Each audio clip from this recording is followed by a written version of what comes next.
ठीक आ रहा है।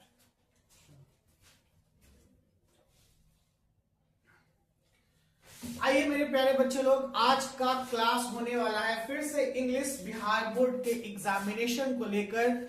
जो मैंने लास्ट वीडियो बनाया था उसमें चैप्टर 1 से लेकर चैप्टर 5 तक मैंने क्लियर किया था, टोटल 50 क्वेश्चन। आज मैं चैप्टर 6 से लेकर चैप्टर 11 तक आपको फिर से एक्सप्लेन करने वाला हूं, जो सबसे महत्वपूर्ण प्रश्न होने वाले हैं इस बार बिहार बोर्ड इंग्लिश के लिए। अगर एग्जामिनर अगर बिहार बोर्ड क्वेश्चन सेट करेगा तो डेफिनेटली इन प्रश्नों को छोड़ना थोड़ा मुश्किल होता है, क्योंकि बहुत बेहतरीन से प्रश्न ये जाने जाते हैं। तो चलिए स्टार्ट करते हैं बिना देर के इस वीडियो को, और फिर से कुछ महत्वपूर्ण वस्तुनिष्ठ प्रश्न एमसीक्यू क्वेश्चन हम लोग देखते हैं और बनाते हैं। आप लोग इस वीडियो के अंदर बने रहिएगा, बिल्कुल क्वेश्चन लड़ेगा ही लड़ेगा, और क्वेश्चन लड़ेगा तो आप मुझे कमेंट बॉक्स में जरूर कमेंट करके बताइएगा सर क्वेश्चन लड़ा है। तो चलिए स्टार्ट करते हैं इस वीडियो को और अपने पीडीएफ पे चलते हैं भैया।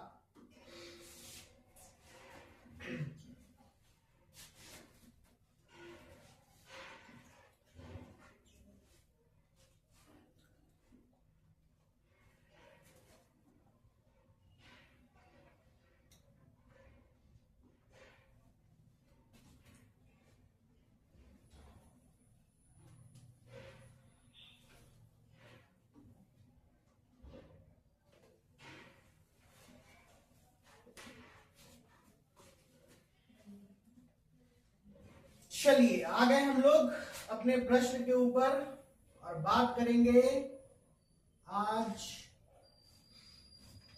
क्या है हमारे इंग्लिश का प्रश्न। ये आपके हैं साहिल सर, और ये आ गया प्रश्न। आप लोग भी बोलते चलिएगा, बच्चे लोग पढ़े हैं। इंग्लिश बुक कहता है कि मैं चैप्टर 6 से, कितना से भैया, चैप्टर 6 से आपको बताने वाला हूं।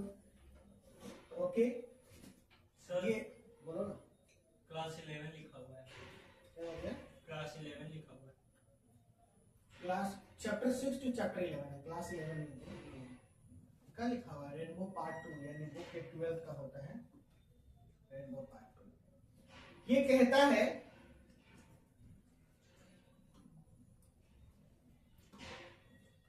मैं हूं चैप्टर 6 से लेके चैप्टर 11 तक। रेनबो पार्ट 2 की आपकी कहानी है दोस्तों। और चलिए स्टार्ट करते हैं सबसे पहले नंबर क्वेश्चन से। सबसे इंपॉर्टेंट है कि who is the main character of the artist. ये द आर्टिस्ट चैप्टर नंबर 6 है आपका। ये द आर्टिस्ट चैप्टर नंबर 6 है, और कहता है कि मैं प्रश्न कर रहा हूं who is the main character of the artist. तो इसका सबसे पहला आंसर हो जाएगा सीबी। द आर्टिस्ट का ऑप्शन हो जाएगा सी, क्योंकि सीबी जो है इस लेसन का सबसे मेन कैरेक्टर है। आगे कहते हैं the old women possessed a stall for. Old women किस चीज का स्टॉल लगाई हुई थी? तो भैया ओल्ड वुमेन जो लगाई हुई थी वो फ्रूट्स का स्टॉल लगाई हुई थी। ऑप्शन नंबर सी हो जाएगा। ठीक है, इसी में वो फ्रूट्स में परसिमॉन्स बेच रही थी। क्या बेच रही थी? परसिमॉन्स। और इसी के साथ में एक गार्ड पीछे दिखाई दिया था, बहुत सुंदर। ये गार्ड था 5 इंच का, और इस 5 इंच के गार्ड पे सीबी का दिल फिदा हो गया था। इस कहानी में ये चीज है। The hobby of collecting guards is called. Collecting guards यानी गार्ड को जमा करने का जो हॉबी है वो क्या कहलाता है? वो कहलाता है एफिमिनेट पास्ट टाइम। ये ऑप्शन नंबर ए हो जाएगा। क्या कहलाता है? एफिमिनेट। एफिमिनेट का मतलब होता है लेडीज वर्क, औरतों लोगों का काम जो होता है ना, जैसे सब्जी वब्जी काटना चाहिए सब, तो ये लड़कियों लोगों को काम, लेडीजों लोगों का काम के लिए ये जाना जाता है, सब्जी काटना ये सब। तो एफिमिनेट वर्क हो जाता है। एफिमिनेट वर्ड दैट रिप्रेजेंट फेमिनिन। अगला क्वेश्चन कह रहा है CB hobby was collecting guards. तो अभी मैंने इतने सारे बात बता दी, देखिए यही गार्ड यहाँ पे फिल होगा, और इसका ऑप्शन नंबर ए हो जाएगा आंसर। सीबी का हॉबी क्या था? सीबी का हॉबी था कलेक्टिंग गार्ड्स, यानी गार्ड्स को कलेक्ट करना था सीबी का हॉबी। नेक्स्ट आते हैं दोस्तों अगले प्रश्न में।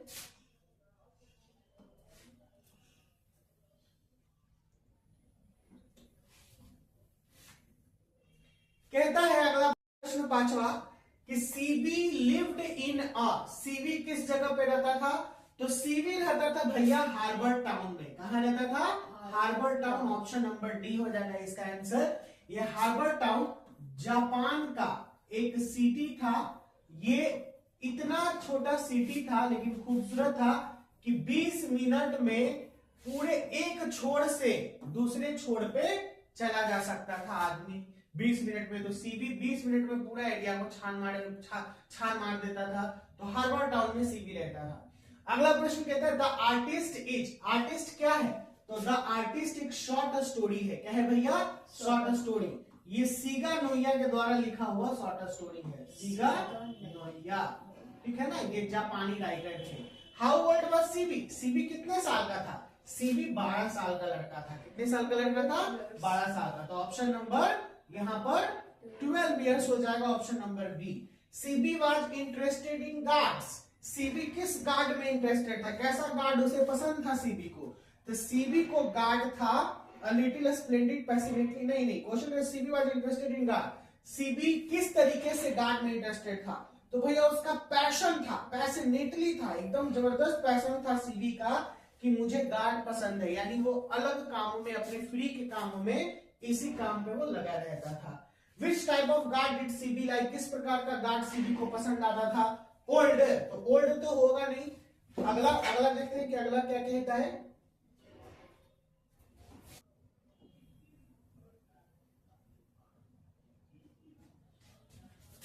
सीबी को कैसा गार्ड पसंद था?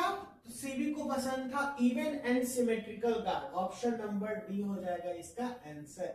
Even and symmetrical guard CB को पसंद था। अगला प्रश्न पे जब हम बात करें बच्चे लोग, अगला प्रश्न कहता है कि who has written the prose piece the artist. यानी ये जो प्रोज पीस है वो कौन लिखे हैं? तो मैंने इसका आंसर पहले ही दे दिया था। ऑप्शन नंबर सी होगा, सीगा नोया। ठीक है ना, ऑप्शन नंबर सी, सीगा नोया। Who has written the prose piece a child is born. Child is born कौन लिखे है? देखिए प्रश्न आपको कुछ इस तरीके से भी फंसा सकता है। देखिएगा ना, सब में है ना जर्मैने जर्मैने जर्मैने, सब सही है लेकिन ये गलत है। जर्मैने ये नहीं है, जर्मैने ये सही, ये सही, ये सही, तीनों है। लेकिन ग्रियर, ये आपको पकड़ना है कि ग्रियर कौन सा शब्द होगा। तो जर्मैने ग्रियर, ये वाला ऑप्शन नंबर सी सही है। ये वर्ड को भी ध्यान में रखना पड़ेगा आपको। ऑप्शन सी सही है आपका। कोई दिक्कत इस बात में नहीं ना? Germaine Greer a child is born की लेखिका है। वीडियो बंद हो गया क्या? फोन आया तो बंद हो गया। ढक्कन ऑन है, ऑन रहता है। चल रहा है ना। नेक्स्ट आते हैं, married women do not become members of their new family until they have. यानी जो शादीशुदा औरतें हैं वो तब तक उस परिवार का हिस्सा नहीं बनती हैं जब तक वो बच्चे को जन्म नहीं दे देती हैं। तो ये ऑप्शन नंबर सी इसका आंसर हो, डी हो जाएगा ऑप्शन नंबर, कि ये जब तक बच्चे को जन्म नहीं दे दे तब तक इनका मतलब उस परिवार में सम्मिलित नहीं किया जाता है। अ चाइल्ड इज बॉर्न क्या है भैया? तो चाइल्ड इज बॉर्न एक एसे है। क्या है? एक एसे है। ऑप्शन नंबर डी इसका आंसर हो जाएगा। क्लियरली कहता है, clearly infants and mother mortality is greater इन। ये यहां से आपका जो प्रश्न है ये थोड़ा अच्छा है, पकड़ के ध्यान में रखना है कि clearly infants and mother mortality is greater इन। तो ये हो जाएगा ऑप्शन है ट्रेडिशनल बर्थ। क्या हो जाएगा? ट्रेडिशनल बर्थ में, यानी परंपरागत जब बच्चे लोगों को जन्म होता था पुराने समय में, तो वहां पे बच्चे और माँ का खतरा बहुत बढ़ा हुआ रहता था जन्म, जैसे बच्चे को जन्म देने के समय में। अब अगले प्रश्न पे हम लोग चलते हैं। चलिए दोस्तों अगले प्रश्न पे चलते हैं। अगला प्रश्न कहता है 15 number, the hospital was refuse to believe that the pregnant woman was ill. Hospital ये रिफ्यूज खाना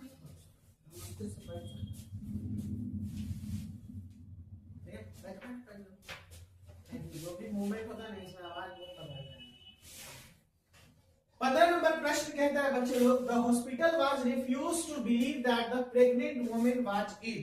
हॉस्पिटल ये रिफ्यूज कर जाता है प्रेग्नेंट वुमेन का कि ये जो है ये सेकेंड स्टेज लेबर में है, तो ऑप्शन नंबर बी इसका आंसर हो जाएगा। क्योंकि हॉस्पिटल में जब तक थर्ड स्टेज लेबर नहीं आता है ना, तब तक वो उसको छूता भी नहीं है, पेशेंट को कराने देता है कि नहीं ठीक है भाई थर्ड स्टेज लेबर होने दो। तो ऑप्शन नंबर बी इसका आंसर हो जाएगा। अगला क्वेश्चन कहता है 16, Germaine Greer was born and educated in, Germaine Greer का जन्म कहां हुआ और कहां पली बढ़ी? तो ये ऑप्शन नंबर सी हो जाएगा, ऑस्ट्रेलिया। ऑस्ट्रेलिया में पली बढ़ी और वहीं पर इनका पढ़ाई भी हुआ था। आगे चलते हैं प्रश्न number 17, the author believes that socio culture practices are designed to suit the interest of. Author ऐसा मानती हैं लेखिका कि सोशियो कल्चर प्रैक्टिसेस किसके लिए सूट था, किसके लिए सूट करता था पुराने समय में? मेल के लिए। ऑप्शन नंबर ए हो जाएगा। अगला प्रश्न कहता है प्रश्न number 18, Sylheti women go to their dash houses to stay during the last stage of their pregnancy. यानी अपने प्रेगनेंसी के समय में लास्ट स्टेज में सिलेथी वुमेन कहां जाती हैं? तो अपने मायके जाती हैं, यानी मां के घर पर। तो ऑप्शन नंबर सी इसका आंसर हो जाएगा। अगले प्रश्न पर चलते हैं बच्चे लोग। अगला प्रश्न कहता है 19 number, A child is born is an extract from the author's book name.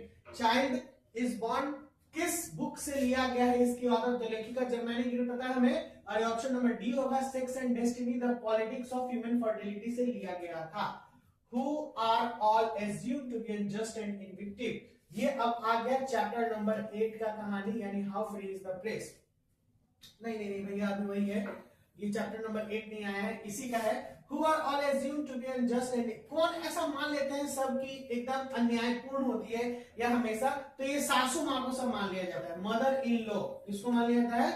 Mother in law को। सासू माँ को सब कहता है कि सासू माँ हमेशा तहलका मचाती हैं, एकदम पुतों को मार के गर्दा मचाती हैं, उड़ाती हैं, एकदम पांव के नीचे रखती हैं, यही वाला बात है। आगे ये how do free people take for granted. Free people, अब देखिए यहाँ ये आ गया, यहाँ पर chapter number 8 how free is the press से। देखिए इसका ऑप्शन हो जाएगा option number C, free press. क्या हो जाएगा? Free press. What do free people take for granted. क्या फ्री? तो जब तक प्रेस फ्री नहीं रहेगा पीपल कैसे फ्री हो सकते हैं? यही चैप्टर पूरा आपको बताते चलेगा। द प्रेस कैन मेक और ब्रेक। प्रेस बना सकता है और बिगाड़ सकता है, किस चीज को? रेपुटेशन को। किस चीज को? रेपुटेशन को। तो ऑप्शन नंबर सी हो जाएगा, press can make and break. देखिए अभी हाल ही का मोनालिसा बहुत पॉपुलर है भैया, मोनालिसा, ठीक है ना, मोनालिसा एकदम जहां देखेगा वहां वायरल चल रही है। और एक वो आईआईटीएन बाबा, कौन बाबा? आईआईटीएन बाबा। ये दोनों अभी इतना पॉपुलर होने के पीछे वजह क्या है? ये दोनों सोशल मीडिया। क्या है भैया? Social media. पहले सोशल मीडिया नहीं था, पहले क्या था?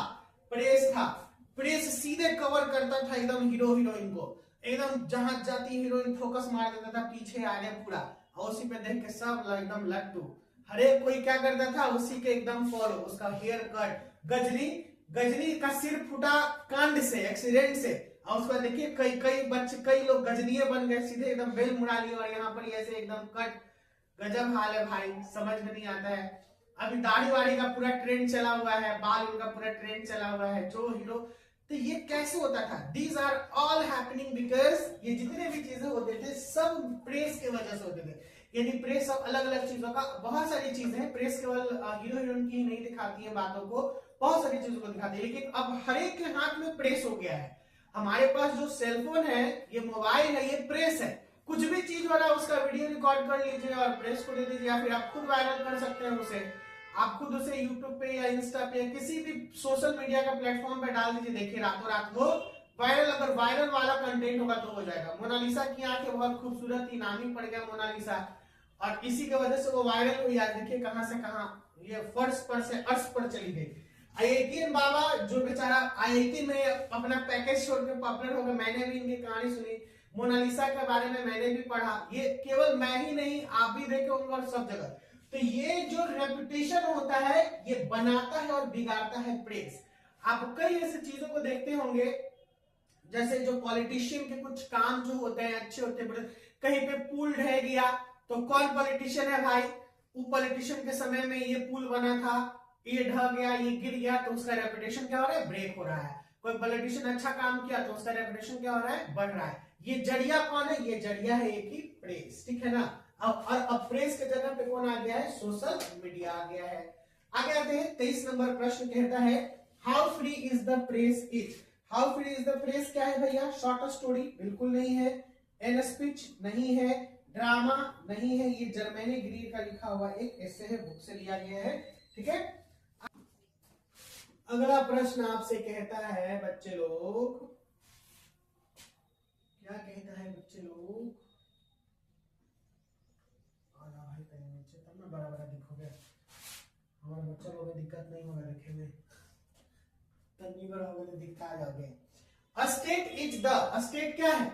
स्टेट सर्वेंट है भैया, स्टेट हमारा नौकर है। यानी कहते हैं ना कि हम लोग जनता है और जनता के लिए ये राज्य सेवा करती है, ये राज्य के कर्मचारी सेवा करते हैं। बैंक जाते हैं, अगर बैंक में कोई आपसे अभद्र व्यवहार करता है वहां का कर्मचारी, तो आपके पास राइट है कि आप उसे बोल सकते हैं, सुना सकते हैं। आपके साथ कोई भी अभद्र व्यवहार नहीं कर सकता है, आप उसे मांग सकते हैं, अपनी चीजें मांग सकते हैं, इसलिए डरिएगा नहीं।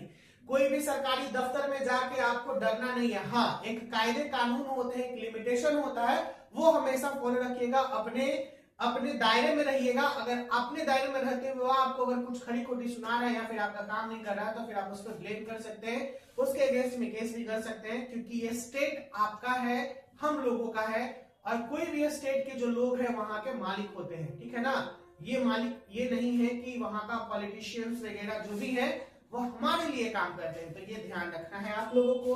आगे आते हैं, तो ये हमारे सर्वेंट होते हैं अकॉर्डिंग टू दिस चैप्टर। बिल्कुल है भी, हमारे लॉ में ये लिखा हुआ है, स्टेट हमारे लिए वर्क करता है। जितनी भी चीजें हैं हम लोगों ने, हम अपने प्रतिनिधित्व को चुनते हैं, रिप्रेजेंटेटिव को चुनते हैं, तो ये बातें तो होनी ही है। 25 नंबर प्रश्न कहता है freedom of press works to secure and sustain the central doctrine of. भैया सेंट्रल डॉक्ट्राइन ऑफ डेमोक्रेसी, देखिए बोल दिया, डेमोक्रेसी यानी प्रजातंत्र। ये जो प्रजातंत्र है इसी को ये सिक्योर करता है, यानी जो हमारा लोकतंत्र है इसको ये सिक्योर करता है कि कोई इसको गलत सलत ढंग से नहीं लेके चले, उसका गलत फायदा नहीं उठाए। अगला प्रश्न कहता है 26 number, every newspaper is shackled to its own set of overlords, landlords, nightmare या क्या? तो ये ओवरलॉर्ड्स हो जाएगा इसका आंसर। ठीक है ना, यहाँ पे देखिए दो गो है, ओवरलोड्स नहीं होगा, लैंडलॉर्ड्स नहीं होगा, जमीन का मालिक होता है, नाइटमेयर नहीं होगा, रात का सपना होता है, ये ओवरलॉर्ड्स हो जाएगा, ऑप्शन नंबर सी। अगला प्रश्न कहता है प्रश्न number 27, under ordinary condition which press is singularly free as mentioned in the essay. देखिए बोल दिया ना कि एसे था, देखिए एसे लिख दिया है। कभी कभी आपको एक चीज और मैं बता दूं कि जो बिहार बोर्ड आपका प्रश्न करेगा, ध्यान रखना है, बिहार बोर्ड जो प्रश्न करेगा 2025 में, ये 2025 का एमसीक्यू अगर आप पढ़ रहे हो, क्योंकि एमसीक्यू कितना रहेगा? 100 रहेगा। आपको बनाना कितना है? 50 बनाना है। 100 में से कितना बनाना है? 50। ये 50 एमसीक्यू को पूरा पहले पढ़ लीजिएगा बारीकी से, अच्छे से, यानी सारे एमसीक्यूज को देखना है, जो बनेगा उसे अटेम्प्ट करना है। आपको केवल 50 ही बनाने हैं। 50 में बुक से कुछ ऐसे भी क्वेश्चन होते हैं कि जिससे आपको फायदा होगा, यानी कभी कभी क्वेश्चन जो होता है वो रिपीटेड होता है। एक तो पहला बात है कि repeated, Bihar board question repeated question भी करता है, और दूसरा कि मैंने अभी इससे पहले बताया कि हाउ इज द प्रेस क्या है, एक ऐसे है, तो उसी तरीके से देखिए यहाँ पे लिख दिया है कि which press is singularly as mentioned in the essay, यानी इस एसे में, तो आपको ट्रिक लगाना होगा, तो आपको 2 क्वेश्चन भी बन जाएगा। इस बार बीपीएससी के एग्जाम में भी एक क्वेश्चन किया था इसी प्रकार का, बीपीएससी 17वीं में 17 बीपीएससी में एक प्रश्न था जिसका पूरा क्वेश्चन में से एक क्वेश्चन ऐसा था कि जिसका अगर ट्रिक से ध्यान से देखिएगा तो एक अगर मारिएगा तो उसका दोनों बन जाएगा। और मैं इसका एक्चुअल रियल विटनेस हूं। वो क्वेश्चन था, देखिए भूल रहा हूं मैं, अभी ध्यान नहीं है, लेकिन वो क्वेश्चन की वजह से, जैसे लोकसभा में सीटें वाला था कुछ की क्या बोलते हैं, जो एंग्लो था कि किस आर्टिकल में है और कितनी सीटें मिलती है, तो इसका प्रश्न जो था ये 2 था, और एक बना एक अगर उसमें सॉल्व कर दीजिएगा तो वो भी बन जाता। तो मैंने पहले क्वेश्चन को देखा तो वो समझ में आया था, फिर वो बना था। तो इसी तरीके से इसका ऐसे है, तो ये था ऐसे, तो इसका आंसर हो जाएगा option number C, British press. British press जो है मेंशन किया गया था इस हिस्से में कि सिंगुलरली फ्री होते हैं। अगला है प्रश्न नंबर 28, कहता है without a free press there can be no, बिना फ्री प्रेस के क्या नहीं होता है। तो ऑप्शन नंबर ऐसे तो यहाँ बी लग रहा है, लेकिन इसका अगला भी देख लिया जाए, सोसाइटी, फ्री पीपल, ह्यूमैनिटी। तो option number B free people हो जाना चाहिए, लेकिन आगे मैं देखता हूं पीस, तो पीस नहीं होगा, फ्री पीपल ही हो जाएगा। तो ऑप्शन नंबर उसका बी हो जाएगा। चलिए अगला प्रश्न पे आते हैं हम लोग।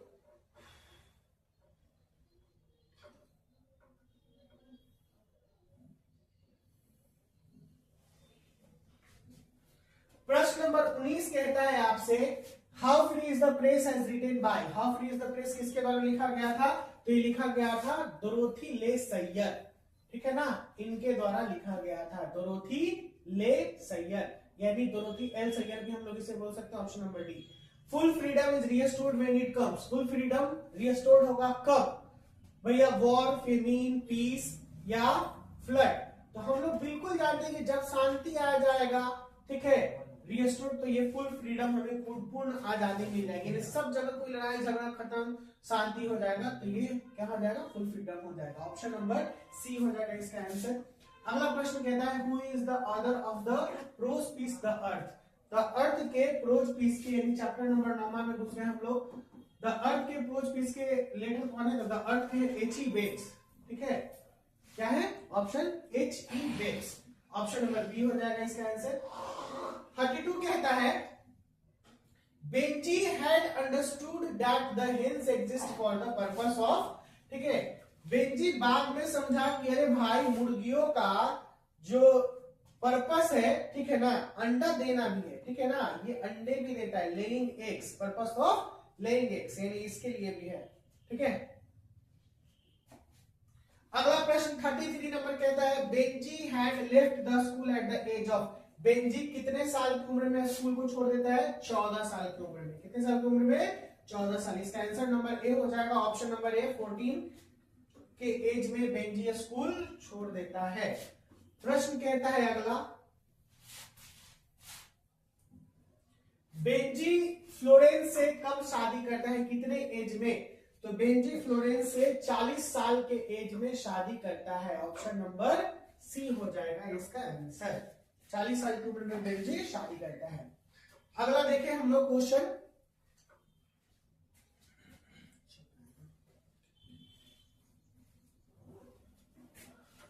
बच्चे लोग अगला प्रश्न 35, for many years Benjy's father had been a, बहुत लंबे समय तक बेंजी के पिता क्या थे, ऑप्शन नंबर बी, एक लोकल प्रेचर थे, क्या थे, एक local preacher. The earth is, the earth क्या है, तो एन ऐसे है, ड्रामा है, स्पीच है, न ये है, न ये है, न ये है, ये एक शॉर्ट स्टोरी है, ठीक है, the earth is a short story. 37 number, all the Johnsons couple had was the, Johnsons couple के पास क्या था, अर्थ था भैया, अर्थ, ठीक है ना, अर्थ चैप्टर से रिलेटेड, ऑप्शन नंबर सी इसका आंसर हो जाएगा। अगला बात करते हैं, H.E. Bets was born in, और H.E. बेट्स का जन्म कब हुआ था, 1905, 1805, 1808, या फिर एक यहां देख लेते हैं 1810, बना लो वहां पर लैपटॉप पे ओपन करके बना लो।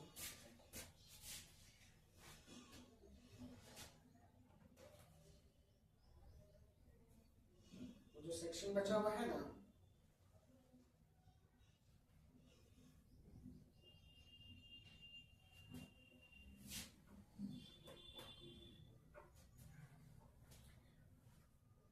बच्चे लोग, H.E. बेट्स का जन्म हुआ था, ऑप्शन नंबर ए, 1905 में, कब हुआ था, 1905 में। अगले प्रश्न पे चलते हैं हम लोग।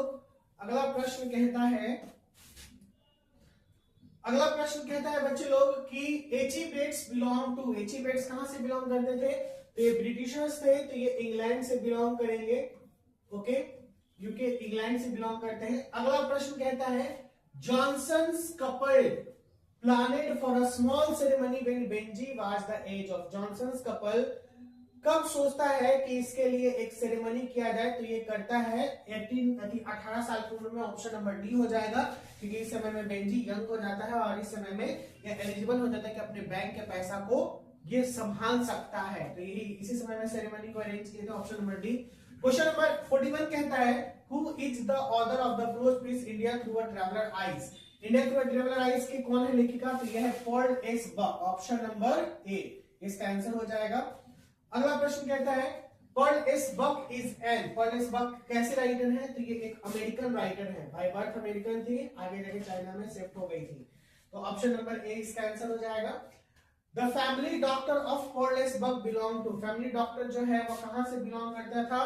पर्ल एस बक का तो वो इंडिया से बिलोंग करता था। ऑप्शन नंबर यहाँ पे कौन हो जाएगा? सी हो जाएगा ऑप्शन नंबर।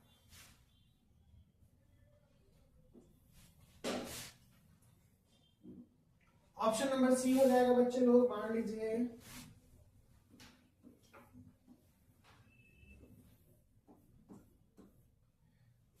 बस अब लास्ट ही में चल रहे हैं हम लोग। A young Indian friend of the writer was married to, young Indian friend जो थी ये इस चैप्टर से रिलेटेड है।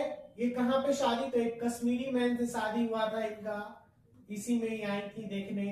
45 the great lessons that India had to teach to the west was, great lesson जो है इंडिया टीच करता है किस चीज का?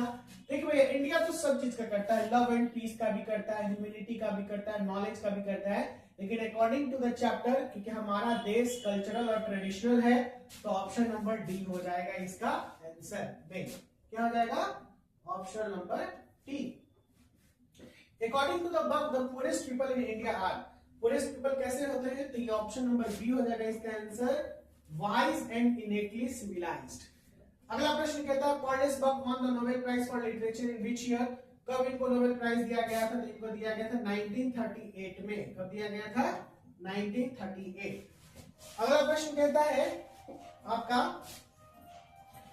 Who let Pearl S Buck known about Buddhism and the history of life of Buddha, कौन किससे जानकारी मिली थी?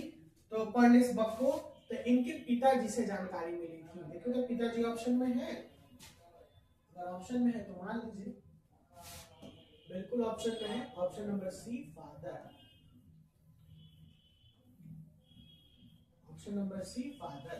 ओके अगला प्रश्न कहता है 49 the intellectual in India were restless and embittered because of, भैया जो इंटेलेक्चुअल इंडिया का जो रेस्टलेस और इनबिटर्ड था किसको लेके? तो स्लेवरी को लेके, क्योंकि इन्हें गुलाम बनाया गया था ब्रिटिश लोगों के द्वारा, जिसको लेके अंदर से ये बहुत ही बेचैन थे और मन में बहुत करवाहट था, मन में बहुत करवाहट था। ठीक है नेक्स्ट आते हैं अगला, when was Pearl S Buck born, Pearl S Buck का जन्म कब हुआ भैया? बताइए आप लोग। स्टूडेंट पर्ल एस बक का जन्म कब हुआ? तो पर्ल एस बक का जन्म हुआ 1892 में, ऑप्शन नंबर हो जाएगा सी, पर्ल एस बक का जन्म हुआ है। नेक्स्ट क्वेश्चन आते हैं who is the author of the prose piece a marriage proposal, a marriage proposal के लेखक कौन है? तो मैरिज प्रपोजल के लेखक है एंटोन चेखोव। ठीक है रशिया के थे ये, कहां के थे भैया? रशिया, रशिया मेरा फेवरेट जगह है, मैं भी जाना चाहता हूं रशिया। आइए 52 नंबर ऑप्शन में देखते हैं मिस्टर इतना रशियन नाम बहुत डिफरेंट होता है, हालांकि बहुत बार बोले हैं, अभी जीभ लपलपाई रहा न जाए, वो वाला हिसाब चल रहा है। मिस्टर स्टेपेनोविच इज अ, क्या थे? लोअर थे, लैंड ऑनर थे, राइटर थे या फिर पोएट थे? तो ना ये थे भैया landowner, option number B हो जाएगा इसका आंसर। अगले प्रश्न पे चलते हैं और ये हमारा आई थिंक कि लास्ट पीडीएफ लास्ट पेज है इस सेशन का। ए भाई काहे ऐसे करते हो तुम, इन्हें उन्हें काहे भाग जाते हो? एक जगह रहो ना, जो हम करना चाहते हैं वो करो ना। बउआ फोन बजे में 500 रुपया फाइन है, 2 बार बजेगा तो 1000 रुपया फाइन है। High Natalia is the daughter of, Natalia किसकी डाउटर होती है? द चुबुकोव, किसकी? चुबुकोव, रशियन नाम है भैया चुबुकोव, मार दीजिए। Option number A a marriage proposal is a, marriage proposal क्या है भैया? Act play. कितना एक्ट प्ले है? ये 1 एक्ट प्ले है, एक ही बार में ये खत्म हो गया था। 1 एक्ट प्ले, कितना नंबर? 1 act play.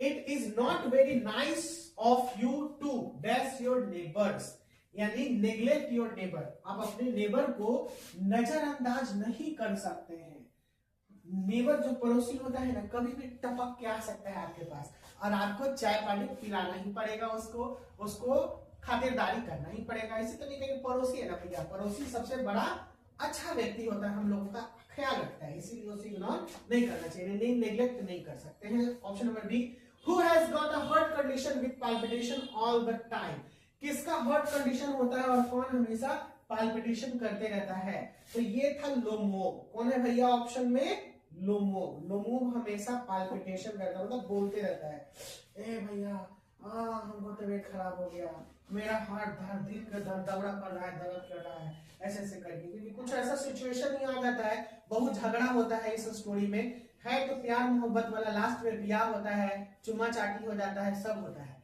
ठीक है ना, लेकिन हालांकि बहुत दिक्कत के बाद होता है। ए भैया ये मतलब किसिंग मिसिंग वगैरह होता है। इंग्लिश वर्ड बड़ा प्यारा लगता है, हिंदी वर्ड बहुत तकलीफदायक होता है, इसीलिए लास्ट में किस लेके दोनों क्या हो जाते हैं, फाइनल हो जाते हैं, उनके पिताजी छुटकारा मिल जाता है। आइए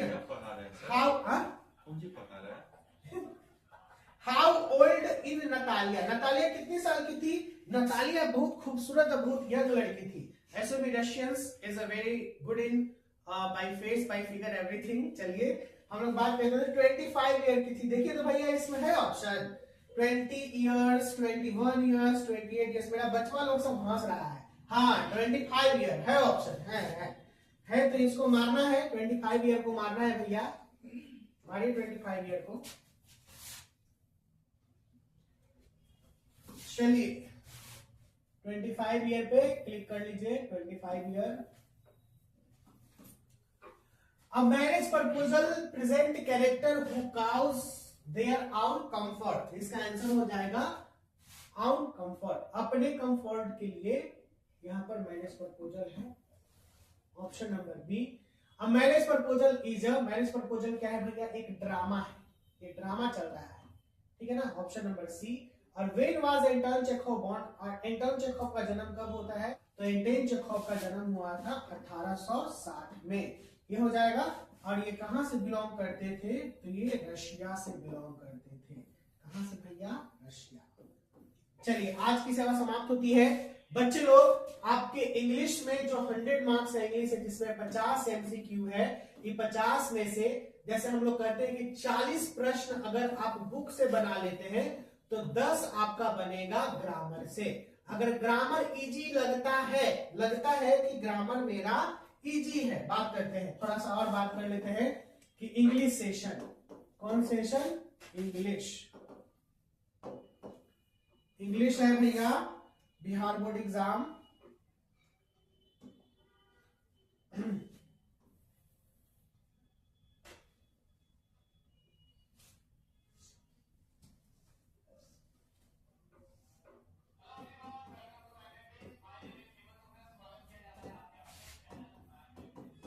क्या करना है आपको,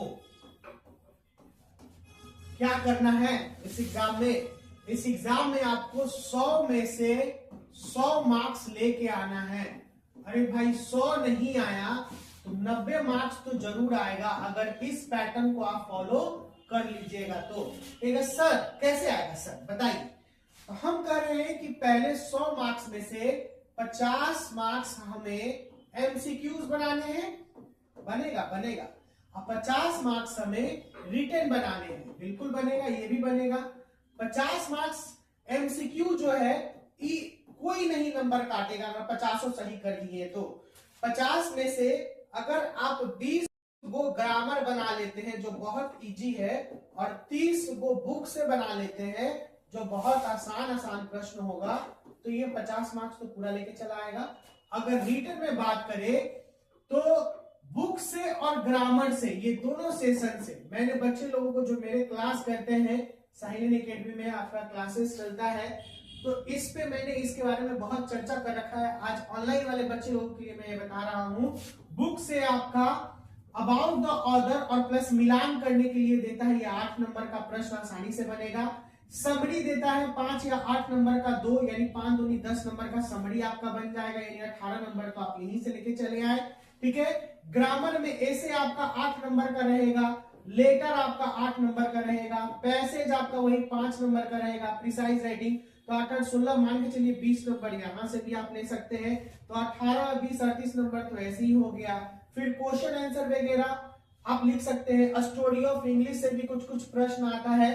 तो आपको इंग्लिश में 90 नंबर उठाना कोई बड़ी बात नहीं है, लेकिन कब? जब आप इतने मार्क्स का अटेम्प्ट करके आइएगा तब। तो आपको ये याद रखना है कि मुझे इतना मार्क्स अटेम्प्ट करना है और इतने मार्क्स में आपका इतना मार्क्स आएगा, ये 100% है, ये मेरा कहना। तो अगर आप लोग 100 में 100 मार्क्स मार के आते हैं थोड़ा ट्रिक तरीके से, जो मैंने ट्रिक कहा है उसके हिसाब से, तो आपका बिल्कुल मार्क्स ऐसा आएगा। और जब आएगा तो आप जरूर मुझे बताइएगा। बेस्ट ऑफ लक कल के एग्जाम के लिए। कल आप लोग का इंग्लिश का एग्जाम है। चलिए मिलते हैं अगले सेशन में न्यू तरीके से। आपका जो बिहार बोर्ड का प्रश्न आएगा इंग्लिश का, उसका मैं सॉल्यूशन भी दूंगा। तो अगर अभी तक आपने चैनल को सब्सक्राइब नहीं किया तो सब्सक्राइब कर लीजिए। सारे प्रश्नों का हिंदी का सॉल्यूशन दे दूंगा, इंग्लिश का दे दूंगा, बायोलॉजी का दे दूंगा, इन तीनों का। बाकी फिजिक्स, केमिस्ट्री, मैथमेटिक्स के लिए जो टीचर्स होंगे वो आपको सॉल्यूशन दे देंगे। मिलते हैं, bye bye, take care, see you soon.